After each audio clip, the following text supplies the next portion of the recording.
আপনাদের সবার জন্য রবি ঠাকুরের সেই বিখ্যাত কবিতা হঠাৎ দেখা। দুটি মানুষের ক্ষণিকের পুনর্মিলন, দ্বিধান্বিত ভালোবাসা আর পুনর্বিচ্ছেদ।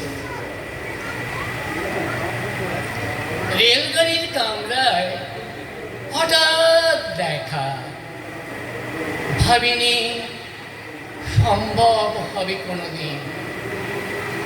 আগেই ওকে বারবার দেখেছি লাল রঙের শাড়িতে, ডালিম ফুলের মতো রাঙা।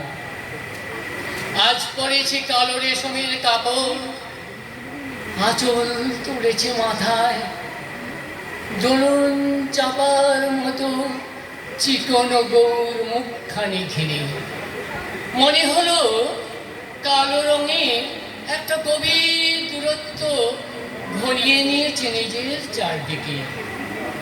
যে দূরত্ব সর্ষে ক্ষেতের শেষ সীমানায়, শালবনের নীলাঞ্জনে। থমকে গেল আমার সমস্ত মনটা। চেনা লোককে দেখলে অচেনার গাম্ভীর্যে। হঠাৎ খবরের কাগজ ফেলে দিয়ে আমাকে করলেন নমস্কার। সমাজবিধির পথ গেল খুলে, আলাপ করলেন শুরু। কেমন আছো, কেমন চলছে সংসার ইত্যাদি। সে রইল জানলার বাইরের দিকে চেয়ে, যেন কাছের দিনে ছোঁয়াচ পার হওয়া চাওয়ানিকে দিল অত্যন্ত ছোট দুটো একটা জবাব। কোনটা বা দিলেই না, বুঝিয়ে দিলে হাতের অস্থিরতায়।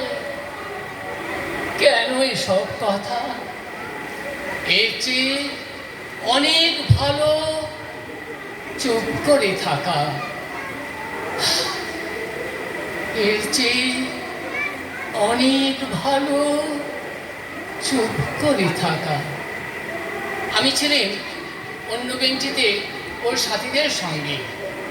এক সময় আঙুল নেড়ে জানালে কাছে আসতে, মনে হলো কম সাহস নয়।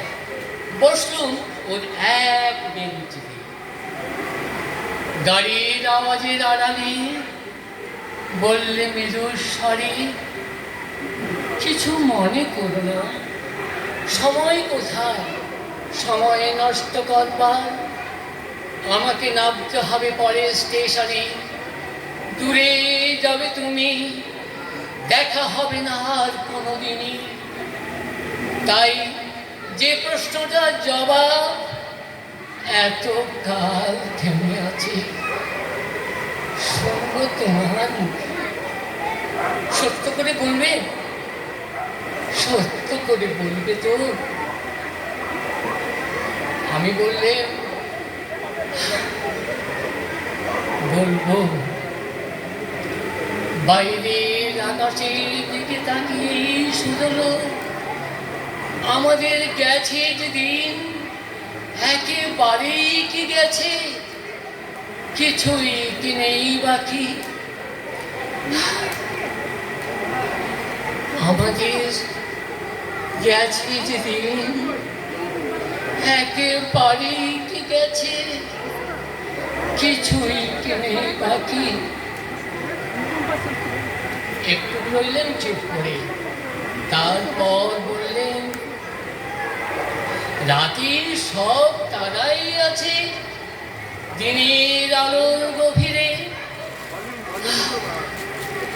রাতের সব তারাই আছে দিনের আলোর গভীরে।